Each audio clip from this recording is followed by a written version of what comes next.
Hello, I'm Ralph Gable of the Electronics for the Inquisitive Experimenter YouTube channel. Back in 2022, I had created a video on measuring the FM deviation of a live FM signal using what I called the min-max method using my Rigol spectrum analyzer.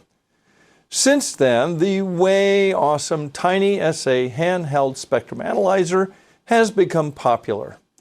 I had a specific request that I repeat this explanation using the tinySA. So what is the min-max method suitable for? It is suitable for measuring the FM deviation of a transmitter source where you do not necessarily have control over the modulating source. All you can do is, well, listen to it. You can use this to measure the FM deviation of, well, an FM broadcast station, or an FM handheld transceiver or mobile radio, for instance. If you have questions or comments, please feel free to add a comment to this video. If you find this video helpful, please click on the like and don't forget to subscribe. So let's start with setup. Well, to begin with, I want to remind you of the power limitations of the tinySA. The last thing you want to do is blow up the front end of your new cool device. You must limit the power to the tinySA to no more than 0 dBm or 1 milliwatt. Now, it might take more than that, but this is a good, safe limit if you want to preserve your instrument. Do not connect the output of your transmitter directly to your tinySA. The signal must be attenuated between the signal source and the input to your tinySA. To give you an idea of how this works out for a 5-watt transmitter, you would need no less than 37 dB of attenuation to safely connect your transmitter to the tinySA. Now, I will give you a formula to use to calculate this out a little bit later in this video. Now, let's quickly run through 4 ways to set up things on the bench. Well, the first way is a simple air gap or over-the-air connection. Well, what I mean by this is that there is an antenna on both the tinySA and the transmitter. The required attenuation is provided by the horizontal distance between the two.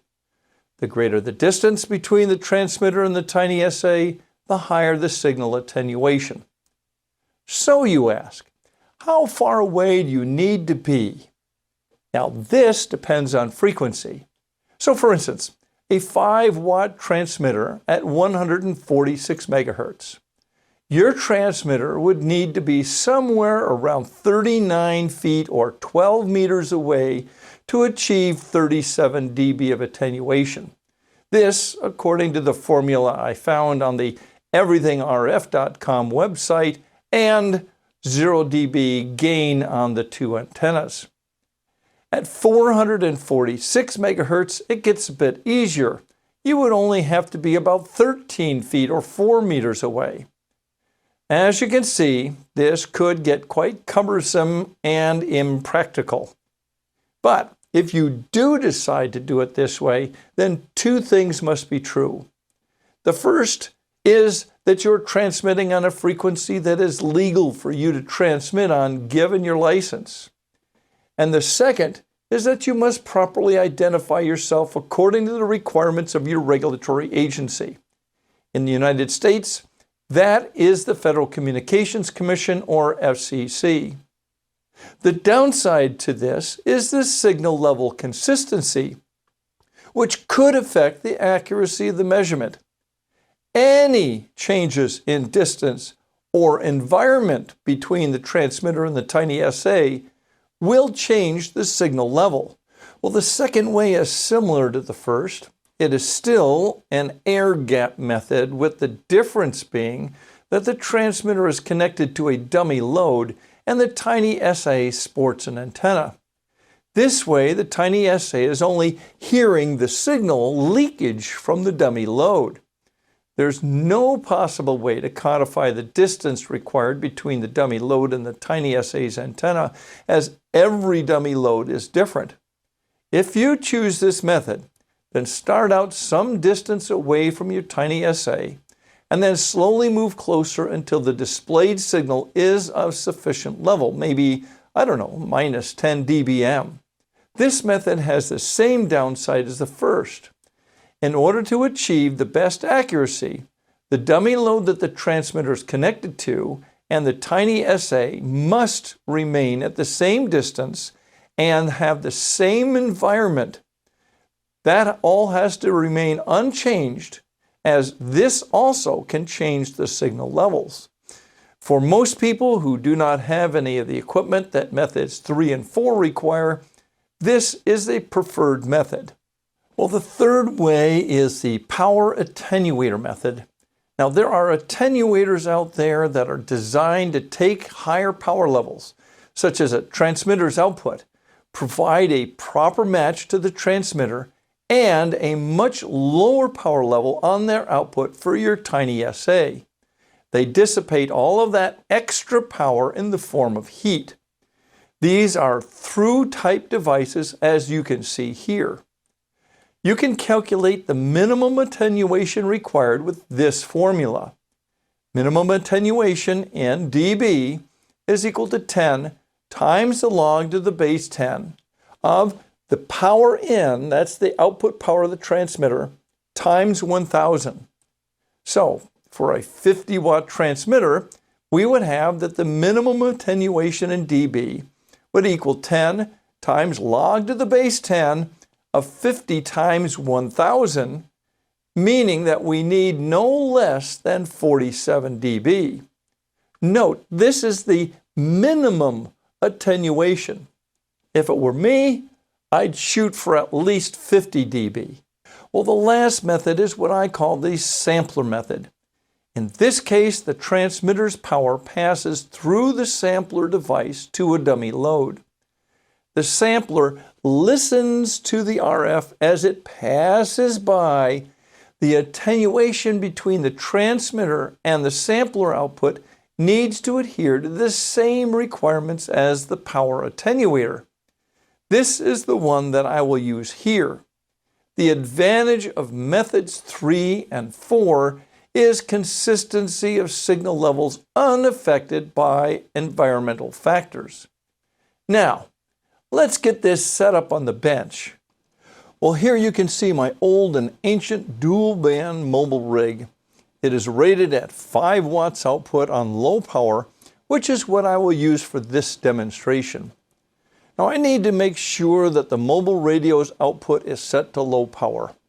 And you can see here that it is on low power by the L in the display next to the frequency display. I also have to be sure that there is no CT/CSS or PL tone being transmitted. We just want to measure what the radio is doing with my voice.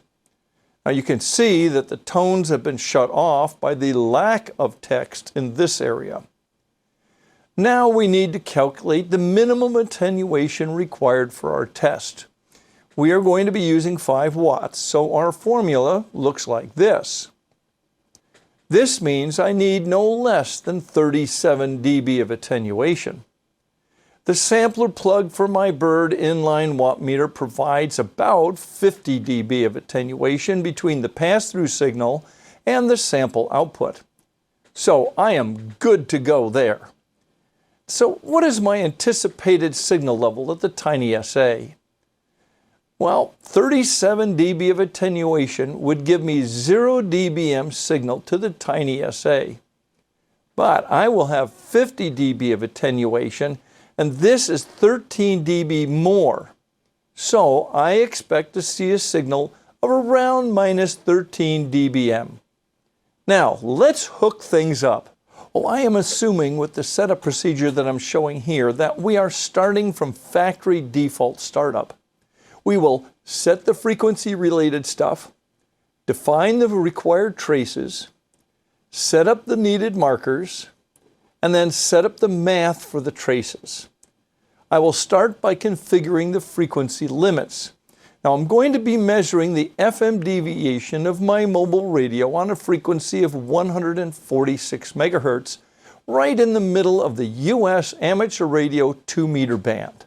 So I set the center frequency to be 146 megahertz. To do this, I tap on the middle of the screen to bring up the menu. I tap on back until I am at the main menu.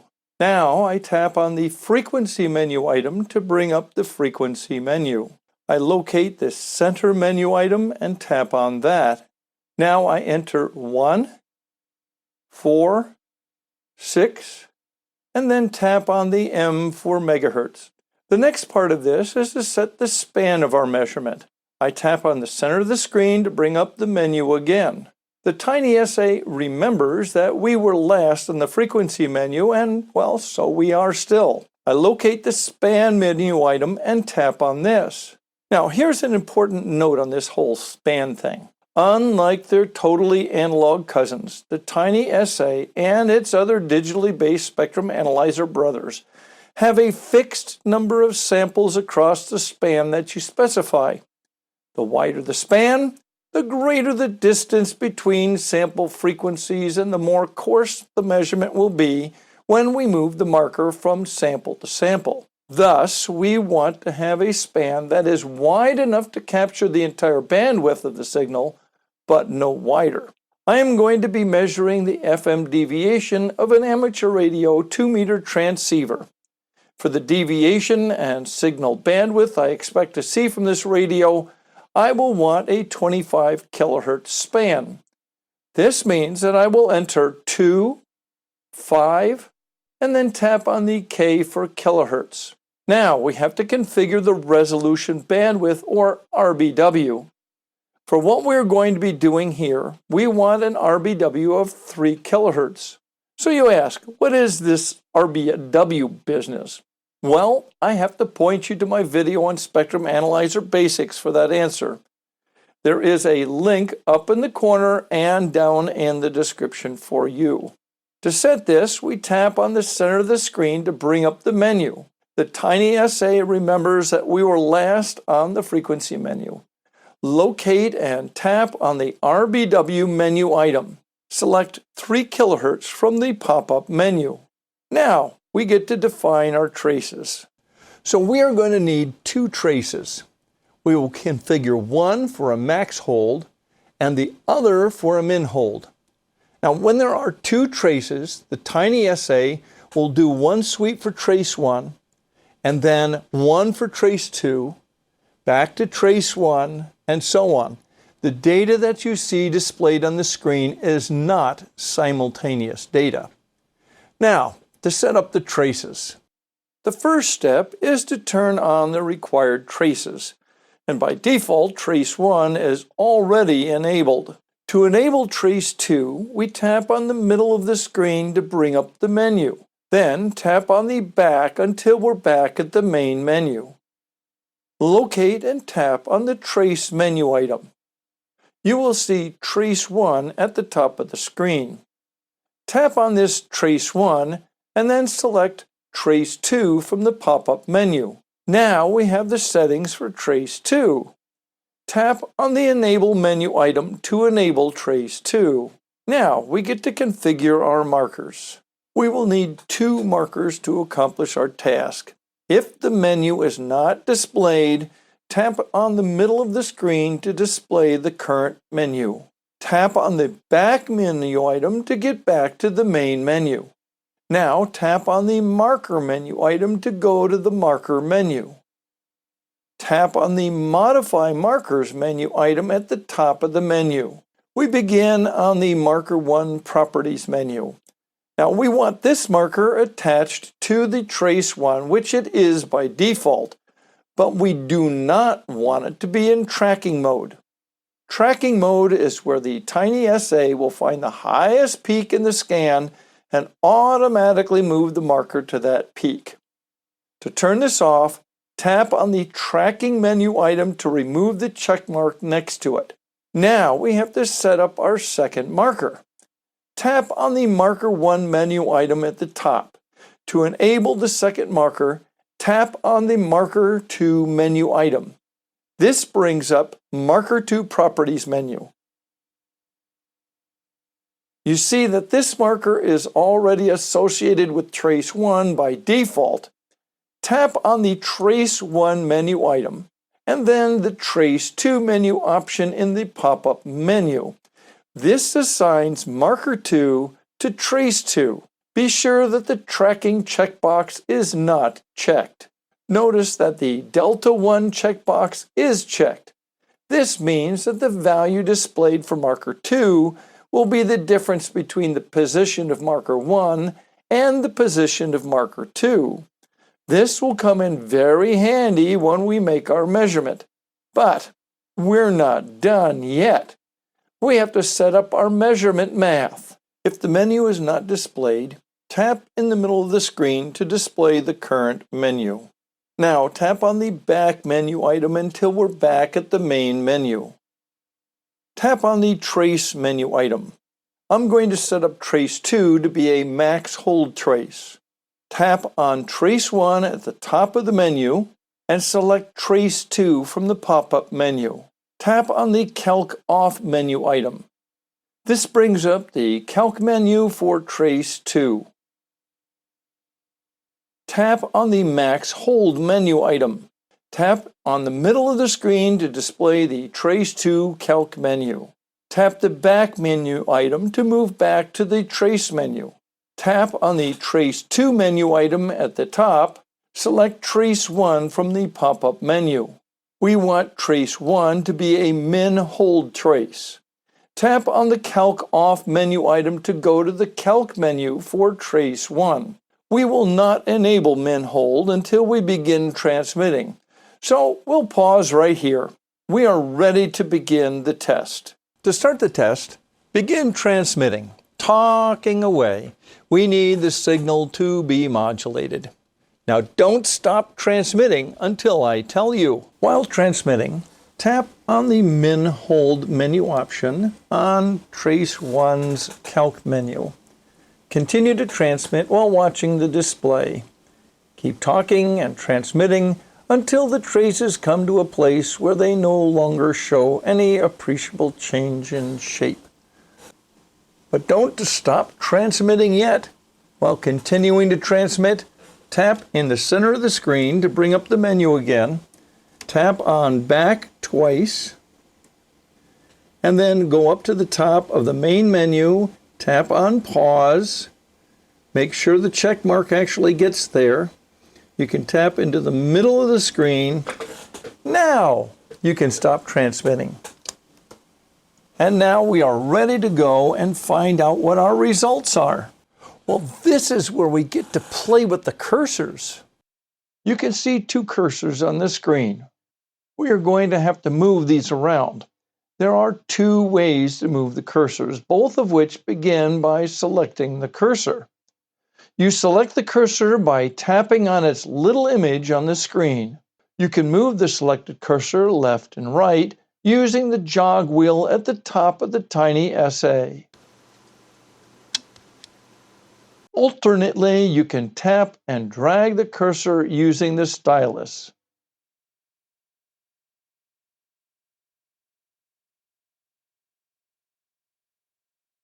I am going to use the first method to give me good control over the cursor. Now that we know how to move the cursors, our object is to pick some signal level somewhere in the mid-range of the rather noisy traces. We move each of the cursors along their traces until the reported difference in the amplitude is as small as possible. This difference is reported in the amplitude value displayed for the second marker in the upper right corner of the display. Let's do this here.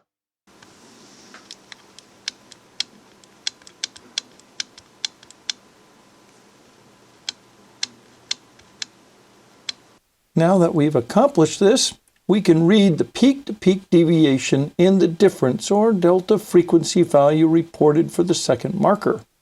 Here we see that this transmitter has an FM deviation of 4.7 kilohertz peak to peak. Well, the tinySA is a pretty impressive little device.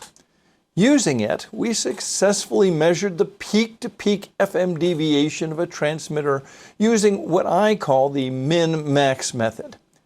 If you found this video helpful, please click on the like and subscribe. Thank you so much for watching. Until next time, Toodle-Oots.